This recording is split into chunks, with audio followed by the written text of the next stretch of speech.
How to send an invoice to a customer on web. First of all, log into your web account and go to your dashboard. On the left-hand sidebar, click on Sales and Payments, then select Invoices to see all your created invoices. Next, find the invoice you want to send.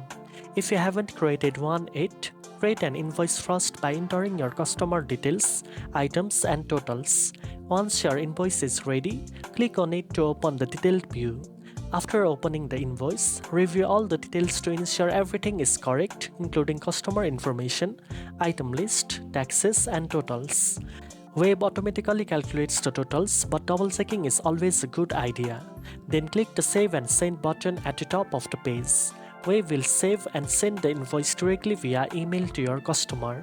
After sending it, you can download the invoice as a PDF and send it manually through your email or another platform. Web keeps track of all sent invoices, allowing you to monitor payment status, send reminders for overdue invoices, and manage your finances efficiently. Wave also allows you to schedule recurring invoices for regular customers, making it easier to save time and get paid on schedule. Now you know how to send an invoice to a customer on Wave. If you found this video helpful, don't forget to like, share, and subscribe for more finance tips. Thanks for watching, and I'll see you in the next one.